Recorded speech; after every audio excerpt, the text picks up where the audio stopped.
बच्चों की शादियों का सिलसिला है वो बढ़ता जा रहा है। सिंध में लेजिस्लेशन हो चुकी है जिनमें लड़के और लड़की दोनों का उम्र 18 है। कि मजमूई तौर पर माशी सूरत हाल इससे कितने मुतासर होंगी, क्योंकि कम उम्री में लोग ज़्यादातर बच्चे पैदा करते हैं। पंजाब में एज स्टिल वही 16 और 18 है, लेकिन ये है कि उन्होंने सजाएं और जुर्माने में इजाफा किया है। खैबर पख्तूनख्वा में इस वक्त जो बच्चों की शादियों का सिलसिला है वो बढ़ता जा रहा है तेज़ी के साथ। तो ऐसे में एक तरफ खैबर पख्तूनख्वा हुकूमत की कोशिश है कि वो कानून साजी करे और क़वानीन पे अमल दरामद भी करे, तो दूसरी जानिब सिविल सोसाइटी भी इस वक्त सरगर्म अमल है कि ये सिलसिला कम हो जाए।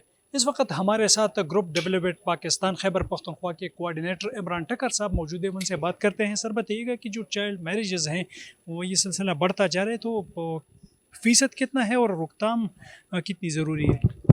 एक तो ये है कि खैबर पख्तूनख्वा में तो मैं बात नहीं कर सकता, लेकिन ओवरऑल पाकिस्तान में ये रेशो जो है 22 से 24% तक है। लेकिन इसमें क्रॉनिक जो फिगर है वो ये है कि 4% केसेस जो है वो बिलो 15 ईयर्स ऑफ एज के रिपोर्ट होते हैं।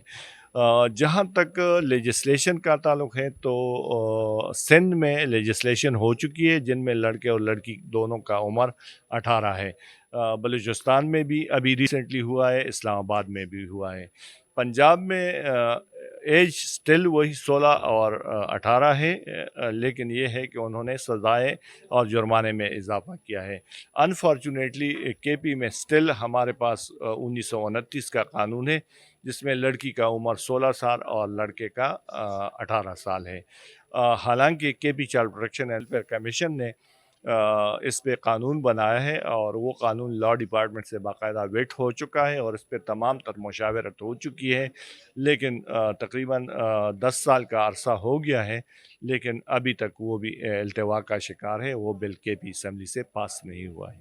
अच्छा सर, ये बताइएगा कि ये मुल्क की मजमूई तौर पर माशी सूरत हाल इससे कितने मुतासर होंगी, क्योंकि कम उम्री में लोग ज़्यादातर बच्चे पैदा करते हैं, बोझ बढ़ जाएगा आबादी का, और दूसरी जानिब उनकी जो तालीमी सिलसिला है वो कितना मुतासर हो सकता है बच्चों का?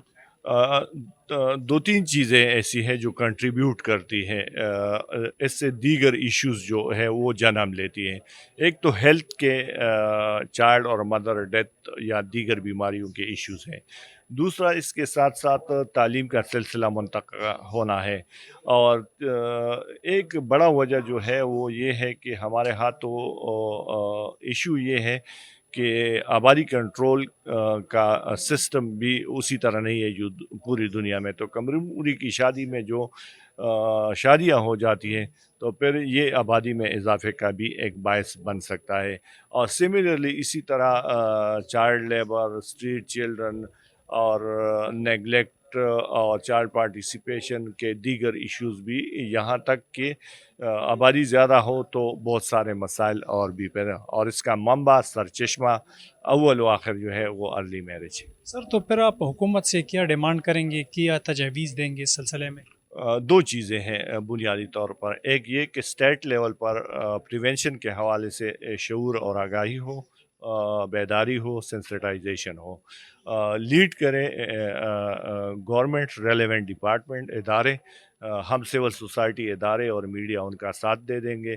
और दूसरा जो है वो है लेजिस्लेशन, सिस्टम स्ट्रेंथनिंग करना, कैपेसिटी बिल्डिंग करना, नेटवर्किंग करना, कोऑर्डिनेशन करना। केसेस अगर रिपोर्ट हो तो रेलेवेंट इदारे उसको एज इट इज़ रिस्पॉन्स करें। जी बिल्कुल, यकीनन आपने गुफ्तगू सुन ली और यही सूरत हाल जारी रही सिविल सोसाइटी के मुताबिक तो यकीनन तशवीशनाक है। इसलिए हुकूमत को चाहिए कि इस सिलसिले में कानून साजी करे और जो चाइल्ड मैरिजेज़ है इस पर नोटिस ले। सिविल सोसाइटी का बड़ा मुतालबा है ये।